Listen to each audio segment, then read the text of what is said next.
Everyone, welcome to विश्वास classes. ये हमारा इस 4 पार्ट की सीरीज का सेकंड वीडियो है। हम लोग अपने 40 इंटरव्यू क्वेश्चंस डिस्कस कर रहे हैं NISCL AO के इंटरव्यू के लिए। पिछले वीडियो में हमने 10 क्वेश्चंस पर्सनल इंटरव्यू से रिलेटेड डिस्कस कर रहे थे, जो कि HR राउंड या PI राउंड लोग बोलते हैं। जब हम पब्लिक सेक्टर में जाते हैं तो एक ही राउंड होता है, तो उसमें क्वेश्चंस एक साथ ही पूछे जाते हैं, चाहे आपके HR रिलेटेड हो या आपके सब्जेक्ट रिलेटेड हो। यहाँ पे हम क्वेश्चन नंबर 11 से 20 पे शुरू करते हैं। What do you understand by general insurance? General insurance क्या होता है? तो जनरल इंश्योरेंस एक ऐसा इंश्योरेंस होता है that provides financial protection against losses और डैमेजेस अदर देन लाइफ। मतलब लाइफ को ये कवर नहीं करता, लाइफ का इंश्योरेंस नहीं होता, बाकी सारा इंश्योरेंस करता है। Health, motor vehicle, property, travel and liability, हर तरह के रिस्क कवर होते हैं, सिर्फ लाइफ नहीं होता है। The contract is usually short term, generally for 1 year, and follows the principle of indemnity where the insured is compensated only for the actual loss suffered. अब इसमें देखो, इसमें तीन चीजें मेंशन करी है। पहला, ये शॉर्ट टर्म के लिए होता है, जनरली फॉर 1 year। पिछले कुछ सालों से ये नियम आया है कि जो गाड़ी का इंश्योरेंस होता है, जब आप गाड़ी खरीदते हो तो तब आप 3 साल या 5 साल के लिए ले सकते हो, वरना उससे पहले वो इंश्योरेंस भी 1 साल के लिए होता था। हेल्थ इंश्योरेंस अगर आप लेते हो, प्रॉपर्टी का इंश्योरेंस कराते हो, ये आपको हर साल रिन्यू कराना होता है। तो कॉन्ट्रैक्ट जो होता है यूजुअली शॉर्ट टर्म होता है। दूसरा, ये प्रिंसिपल ऑफ इंडेमनिटी फॉलो करता है। प्रिंसिपल ऑफ इंडेमिटी या इंडेमनिटी, ये क्या होता है? ये प्रिंसिपल होता है, ये बताता है आपको कि जो आपका एक्चुअल लॉस सफर हुआ है उतना ही आपको कंपनसेशन मिलेगा। लाइफ इंश्योरेंस अकेला ऐसा टाइप ऑफ इंश्योरेंस होता है जिसके अंदर प्रिंसिपल ऑफ इंडेमनिटी फॉलो नहीं होता। क्यों? क्योंकि लाइफ की आप मॉनेटरी वैल्यू नहीं लगा सकते हो। यू कैन नॉट से कि आपकी लाइफ चली गई तो 10 लाख का नुकसान हुआ है, 20 लाख का नुकसान हुआ है। No, you can not do that. तो लाइफ इंश्योरेंस में प्रिंसिपल ऑफ इंडेमनिटी फॉलो नहीं होता है। सामान्य बीमा वह बीमा है जो जीवन बीमा के अलावा अन्य जोखिमों से होने वाले नुकसान की वित्तीय सुरक्षा प्रदान करता है। यह स्वास्थ्य, वाहन, संपत्ति, यात्रा और दायित्व से जुड़े जोखिमों को कवर करता है। यह सामान्यतः 1 वर्ष की अवधि के लिए होता है और क्षतिपूर्ति के सिद्धांत पर आधारित होता है, जिसमें केवल वास्तविक नुकसान की भरपाई की जाती है। आई होप समझ आया होगा आंसर अच्छे से। अगला सवाल देखते हैं, difference between life insurance and general insurance. तो लाइफ इंश्योरेंस क्या होता है? लाइफ इंश्योरेंस में दो चीजें होती हैं। पहली, एक तो ये प्रोटेक्ट करता है against the risk of death. दूसरा, ये एक्ट करता है सेविंग्स ऑफ या फिर इन्वेस्टमेंट इंस्ट्रूमेंट की तरह। क्यों? क्योंकि लाइफ इंश्योरेंस में मैच्योरिटी के बाद आपका पैसा मिल जाता है। अगर आपका टर्म प्लान नहीं होता, अगर टर्म प्लान नहीं होता है आपका, तो आपको पैसा मिल जाता है, टर्म प्लान में पैसा नहीं मिलता। पर जनरल इंश्योरेंस की जब बात करते हैं तो इसमें सिर्फ आपका रिस्क कवर होता है, वो पैसा आपको वापस नहीं दिया जाता है। General insurance on the other hand protects against specific financial losses such as accident, illness और property damage and does not have a savings component. तो लाइफ इंश्योरेंस में रिस्क ऑफ डेथ भी कवर किया जा रहा है और सेविंग्स कंपोनेंट में है। जनरल इंश्योरेंस सिर्फ और सिर्फ रिस्क कवर करता है, सेविंग्स कंपोनेंट नहीं होता है जनरल इंश्योरेंस में। Name major type of general insurance, ये बहुत इंपॉर्टेंट चीज है। पूछ सकता है कि जनरल इंश्योरेंस कितने तरह के होते हैं, कुछ एग्जांपल बताओ। तो जो आपका गाड़ियों का इंश्योरेंस होता है, motor insurance, health insurance, fire insurance, marine insurance, travel insurance, liability insurance, ये बहुत सारे एग्जांपल्स हैं जो आपके इंश्योरेंस के होते हैं। आप पूछ सकते हैं कि इंश्योरेंस आपने कहाँ यूज करा, आप क्या करते हैं इंश्योरेंस में, या इंश्योरेंस आपने कोई लिया हुआ है, नहीं लिया हुआ है। आप बता सकते हैं, अगर आपकी कोई गाड़ी है, आपकी खुद की बाइक है, आपने उसका इंश्योरेंस लिया है। अगर आपने हेल्थ इंश्योरेंस लिया है, आप बता सकते हैं आपने कौन सी कंपनी का लिया है। कोशिश करना, अगर आपका पब्लिक सेक्टर का इंश्योरेंस नहीं है तो मत बताओ, और अगर है भी तो बोल देना कि सर इस कंपनी का हमने लिया हुआ है। What is under writing? अब यहाँ पे हम इंश्योरेंस कोर में जा रहे हैं। अंडर राइटिंग क्या होता है? Under writing is the process of evaluating risk before accepting an insurance proposal. It involves assessing the risk profile of the insured, deciding whether to accept the risk, and determining the terms and conditions and premium of the policy. तो आप जब कहीं पर भी insurance कराने जाते हैं ना, कोई आपका इंश्योरेंस करता है और आपको पॉलिसी देता है, तो पॉलिसी देने से पहले जो वो आपकी डिटेल्स पॉलिसी में डालता है ना, बेसिकली वो सिस्टम के अंदर डालता है आपकी डिटेल्स। वो सिस्टम क्या करता है? वो सिस्टम एक प्रोग्राम के थ्रू सब कुछ कैलकुलेट करके आपको देता है। यही होता है। तो सिस्टम वहां पे अंडर राइटिंग का काम कर रहा है। और जो पर्सन ये वैल्यूज डाल रहा है, ये सारी डिटेल डाल रहा है, वो अंडरराइटर है। अब उस सिस्टम क्या करता है, वो आपकी रिस्क प्रोफाइल को असेस करता है, वो डिसाइड करता है आपको इंश्योरेंस देना है नहीं देना है, तो यूजुअली दिया जाता है। डिटरमाइन करता है टर्म्स कंडीशन और premium of the policy.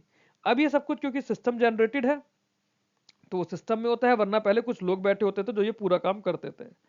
Underwriting वह प्रक्रिया है जिसमें बीमा प्रस्ताव को स्वीकार करने से पहले जोखिम का मूल्यांकन किया जाता है। इसमें बीमित व्यक्ति या संपत्ति के जोखिम स्तर का आकलन कर पॉलिसी की शर्तें और प्रीमियम तय किए जाते हैं। What is a premium, how is it decided? पीछे आंसर में हमने वर्ड यूज कर दी ना प्रीमियम। तो जो इंश्योरेंस लेता है, जैसे आपको इंश्योरेंस लेना है, आपको इंश्योरेंस कराना है, तो आप इंश्योरेंस कंपनी को कुछ पैसा दोगे ना, वो जो पैसा आप दे रहे हो वो प्रीमियम होता है। Premium is the amount paid by the insured to the insurance company for coverage. It is decided based on the factors such as nature of risk, age, claim history, duration of coverage and underwriting assessment. तो ये हमारा premium होता है। Explain the principles of insurance, ये बहुत important चीज है, ये आपके आने वाले ऑब्जेक्टिव एग्जाम्स के लिए भी जरूरी है। प्रिंसिपल ऑफ इंश्योरेंस, 7 प्रिंसिपल्स होते हैं इंश्योरेंस के। सबसे पहला है principle of utmost good faith, दूसरा है प्रिंसिपल ऑफ इंश्योरेबल इंटरेस्ट, तीसरा है प्रिंसिपल ऑफ इंडेमनिटी। बाकी 4 हम अगली स्लाइड में करेंगे, पहले इन 3 को समझते हैं। अटमोस्ट गुड फेथ का मतलब है both the insurer and the insured must disclose all material facts honestly and completely at the time of entering into the contract. Non disclosure और misrepresentation can make the policy void. मतलब जो company है और जो बीमा खरीद रहा है, दोनों को सारी बातें ऑनेस्टली बतानी होती हैं पॉलिसी लेते टाइम, मतलब कॉन्ट्रैक्ट में आते टाइम। आप जब पॉलिसी लेते हो ना, तो वो एक लीगल कॉन्ट्रैक्ट बाइंडिंग है। अगर आप गलत बात बताते हो या फिर नहीं बताते सारी बात, तो आपकी पॉलिसी वॉइड हो सकती है। फॉर एग्जाम्पल, आपने गाड़ी खरीदी, आपकी गाड़ी का इंश्योरेंस हुआ, आपकी गाड़ी कहीं ठुकी, आपने उस पर क्लेम लिया। अब आपको इंश्योरेंस रिन्यू कराना है, एक नो क्लेम बोनस होता है उसमें। आपने सोचा कंपनी को क्या ही पता लगेगा, मैं दूसरी कंपनी से करा लेता हूं और मेंशन नहीं करूंगा अपने एक्सीडेंट का। उसमें एक ऑप्शन आता है कि क्या आपने इस पे क्लेम लिया है या नहीं। आपने बोला मैं मेंशन ही नहीं करूंगा, और आपने नो क्लेम करके उस पे नो क्लेम बोनस जो होता है एनसीबी, आपने वो ले लिया, 10% 15% जो भी मिला। अब जब आप दोबारा उस कंपनी में अगर क्लेम के लिए जाते हो जहां से आपने नया इंश्योरेंस लिया है, वो एक गवर्नमेंट का पोर्टल है, वहां पर चेक करेगा कि क्या आपने कोई क्लेम लिया है नहीं लिया है। अगर उसको वहां पे दिखा कि आप पहले क्लेम ले चुके हो, तो आपको दोबारा क्लेम नहीं मिलेगा, क्योंकि आपकी पॉलिसी में principle of utmost good faith आपने वॉइड कर दिया। फिर एक होता है प्रिंसिपल ऑफ इंश्योरेबल इंटरेस्ट। ये क्या बोलता है? ये बोलता है the insured must have a financial interest in the subject matter of insurance, meaning they should suffer a loss if the insured event occurs. मतलब अगर कुछ भी आप करते हो, किसी भी चीज का आप इंश्योरेंस कराते हो, आप किसी चीज का रिस्क कवर कर रहे हो ना, तो वो रिस्क होना चाहिए, उसका कुछ फाइनेंशियल इंटरेस्ट होना चाहिए। जैसे अगर आप गाड़ी का इंश्योरेंस करा रहे हो, तो गाड़ी अगर डैमेज हो गई तो आपका खर्चा आएगा, फाइनेंशियल खर्चा बढ़ेगा। आपने ऑनलाइन फोन खरीदा, आपने उसका इंश्योरेंस कराया, आपका फोन अगर खो गया, आपका फोन डैमेज हो गया, तो उसमें आपका फाइनेंशियली खर्चा आएगा। तो वो हमारा इंश्योरेबल इंटरेस्ट होता है कि आपका कुछ फाइनेंशियल इंटरेस्ट होना चाहिए in the subject matter of insurance. Principal of indemnity, indemnity क्या बोलता है, हमने पीछे एक एग्जांपल में समझा भी था। The insured is compensated only to the extent of actual loss, ensuring no profit is made from insurance।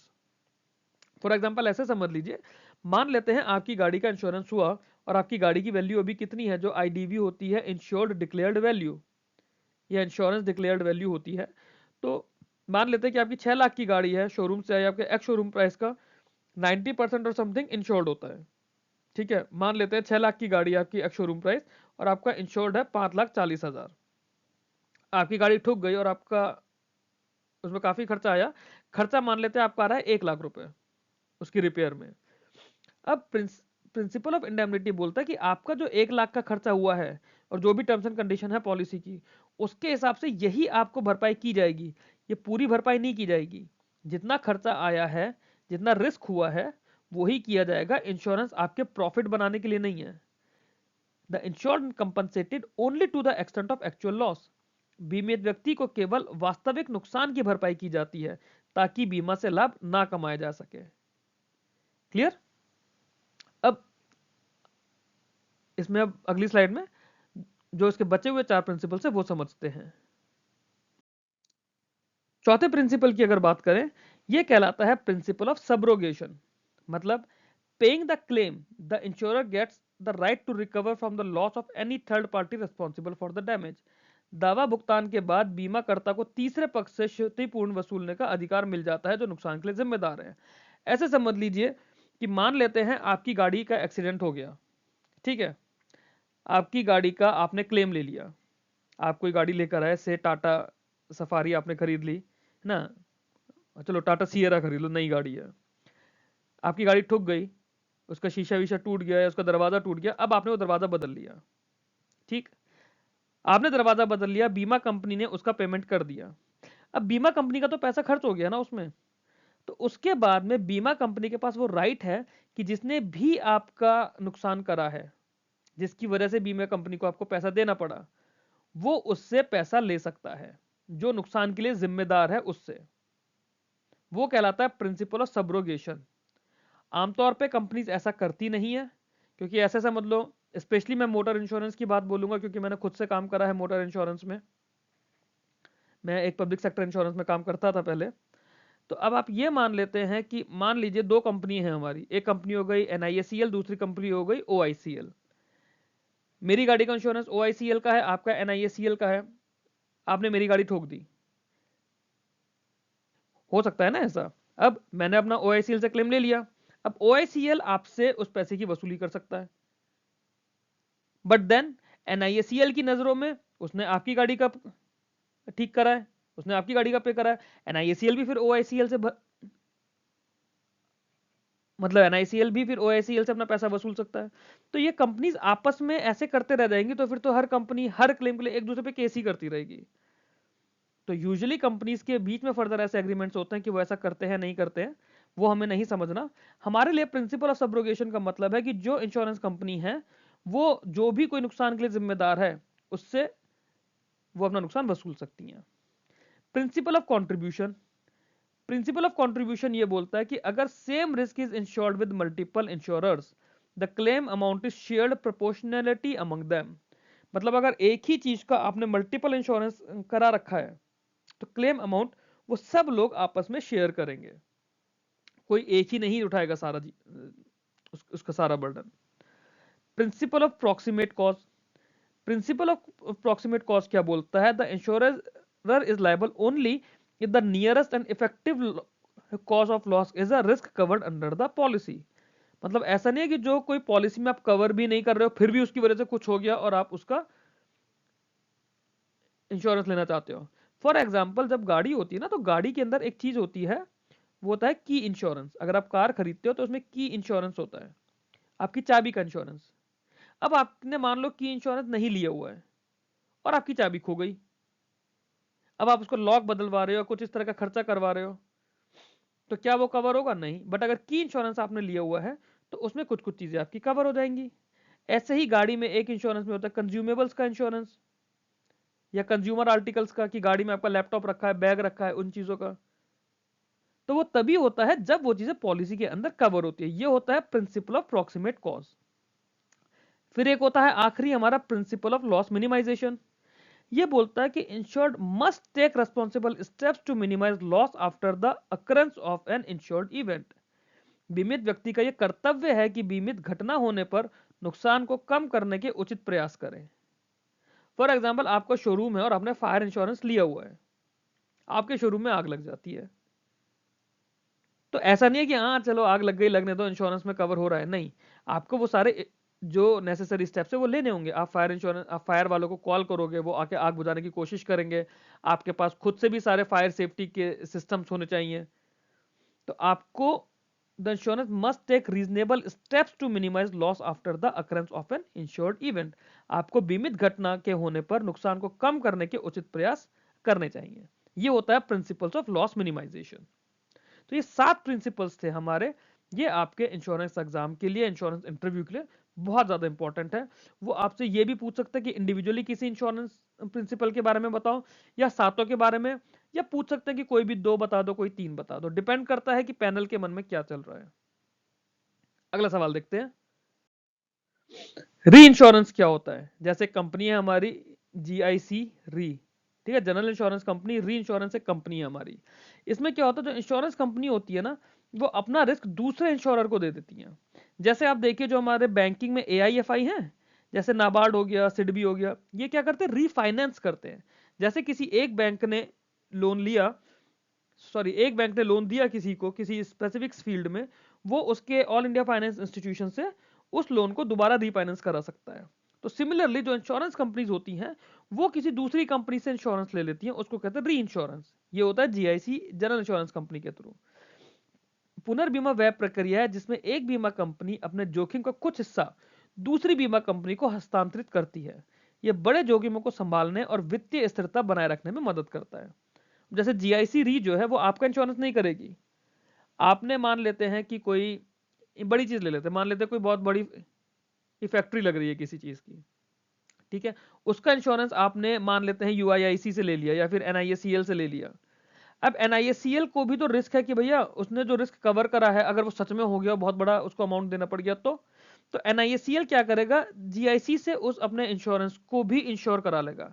तो जो इंश्योरेंस कंपनी है वो अपना किया हुआ इंश्योरेंस को इंश्योर कराती है एक तरह से, वो कहलाता है री इंश्योरेंस। कोई डाउट हो इस कॉन्सेप्ट को समझने में, ये मेरा टेलीग्राम का हैंडल है, आप मेरे से टेलीग्राम पे कनेक्ट कर सकते हैं। आईआरडीएआई क्या है, इसका क्या रोल है? IRDAI एक रेगुलेटरी अथॉरिटी है for the insurance sector in India. Its role includes licensing insurers, protecting policyholders' interests, regulating premiums, and ensuring orderly growth of the insurance industry. जैसे आरबीआई बैंकिंग सेक्टर का regulator है, SEBI capital market sector का regulator है, वैसे ही IRDAI insurance sector का regulator है, regulatory authority है। ये क्या करती है, ये इंश्योरेंस कंपनीज को लाइसेंस देती है, जो पॉलिसी होल्डर्स है जिन लोगों ने कोई बीमा लिया हुआ है उनको प्रोटेक्ट करती है, उनके इंटरेस्ट को प्रोटेक्ट करती है। इंश्योरेंस कंपनी आपसे ऊट पटांग कुछ भी चार्ज ना करते रहे, इसलिए प्रीमियम अमाउंट को रेगुलेट करती है और इंश्योर करती है कि प्रॉपर तरीके से ऑर्डरली फैशन में इंश्योरेंस इंडस्ट्री इंडिया में ग्रो करती रहे। यह है आईआरडीएआई और उसका रोल। What do you mean by claim settlement? Claim settlement क्या होता है? Claim settlement is the process through which an insurance company verifies and pays compensation to the insured after a covered loss occurs. It involves document verification, assessment of loss and final payment. मतलब आपको जब आपने जिस चीज का insurance लिया हुआ है, अगर वैसा कुछ हो जाता है तो उसके बाद कंपनी जो आपको पैसा देती है उस पूरे प्रोसेस को कहते हैं क्लेम सेटलमेंट। इसके अंदर आपका डॉक्यूमेंट वेरिफिकेशन होगा, लॉस का असेसमेंट होगा, फाइनल पेमेंट होगा। कंपनी वेरीफाई करती है कि जो भी कुछ हुआ है, जो आपने बताया है वो एक्चुअली में हुआ है या कैसे हुआ है, उसमें आपका कितना कंपनसेशन बनना चाहिए, और कंपनी उस लॉस को कवर करने के लिए कंपनसेशन पे कर देती है। ये होता है क्लेम सेटलमेंट का प्रोसेस। फॉर एग्जाम्पल इसको आप ऐसे समझ लीजिए, जैसे ठीक है, हम लोग बार बार गाड़ी और बाइक की बात कर रहे हैं क्योंकि यूजुअली हम लोगों के लिए फिलहाल वो जरूरी होता है या हेल्थ जरूरी होता है। जैसे मान लेते हैं आपका बाइक का इंश्योरेंस है, ठीक है, और आपकी बाइक का एक्सीडेंट हो गया, तो आप बाइक को शोरूम पर डालेंगे, शोरूम वाला कंपनी को बताएगा कि ये हुआ है, वो डॉक्यूमेंट वेरिफिकेशन करेगा, आपकी आरसी वगैरह देखेगा, वहां से एक सर्वेयर आएगा, एक आएगा सर्वेयर। सर्वेयर का काम क्या करना होता है, लॉस का असेसमेंट करना, कि बाइक, भाई आपने बोला कि बाइक ठुक गई, उसने बोला कि ठीक है भाई देख लेंगे बाइक में क्या क्या शोरूम क्या क्या सामान लगा रहा है। अब शोरूम वाला कुछ या वर्कशॉप वाला काम का ही सामान लगा रहा है, ये तो नहीं कि कुछ भी लगाया जा रहा है। आप बोल रहे हो कि खाली फ्रंट लाइट टूटी है, वो आपकी बैक लाइट और पीछे के इंडिकेटर्स भी बदल दें, तो ऐसे नहीं होता है। तो असेसमेंट ऑफ लॉस भी करना होता है और फिर उसके बाद फाइनल पेमेंट हो जाता है। अगला सवाल देखते हैं, difference between cashless claim and reimbursement claim. दो चीजें बहुत इंपॉर्टेंट है, आप याद रखिए, कैशलेस और रीएम्बर्समेंट क्या होता है। कैशलेस के अंदर क्या होता है, जो इंश्योरेंस कंपनी होती है उससे हम इंश्योरर बोलते हैं, वो डायरेक्टली सर्विस प्रोवाइडर को पे कर देता है, जैसे हॉस्पिटल्स में होता है खासतौर से, या आपकी गाड़ियों के इंश्योरेंस में, मोटर इंश्योरेंस में यहां पर होता है।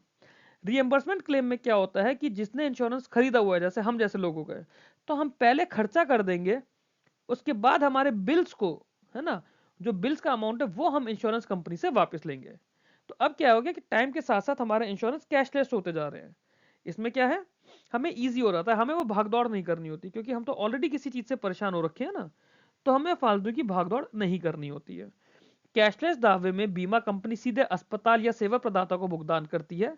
रिएम्बर्समेंट दावे में बीमित व्यक्ति पहले खर्च करता है और बाद में बीमा कंपनी से राशि प्राप्त करता है। तो ये हमारा सेकंड पार्ट कंप्लीट हुआ है इस वीडियो का। नेक्स्ट वीडियो में हम अगले 12 क्वेश्चंस लेकर आएंगे, क्वेश्चन नंबर 21 से क्वेश्चन नंबर 32 तक होगा। तो फ्रेंड्स, ये मेरा थर्ड वीडियो था इस चीज पर। ये मेरे टेलीग्राम चैनल का लिंक है, आप लोग मेरे टेलीग्राम ग्रुप में फॉलो कर सकते हैं। इसके अलावा मेरा मेन टेलीग्राम है, जिसको आप अगर विश वाइज क्लासेस के नाम से सर्च करेंगे, विश वाइज क्लासेस के नाम से आप अगर सर्च करेंगे टेलीग्राम पे, तो आपको मैं मिल जाऊंगा। वीडियो आपको अच्छा लगा है तो इसे प्लीज लाइक कीजिए, चैनल को सब्सक्राइब कीजिए, बेल आइकन प्रेस कीजिए। कुछ भी अगर आपको इन वीडियो से रिलेटेड इन्फॉर्मेशन चाहिए, आप कमेंट करके मेरे चैनल के साथ आप अपडेट रह सकते हैं। टेलीग्राम ग्रुप के अंदर मैं आपको डायरेक्टली गाइड करता हूँ, ऑडियो मैसेजेस के थ्रू, ऑडियो कॉल्स के थ्रू। हम लोग वॉइस चैट करते हैं, जहाँ पे मॉक इंटरव्यूज हमने रिसेंटली अभी IBPS PO के लिए करे थे।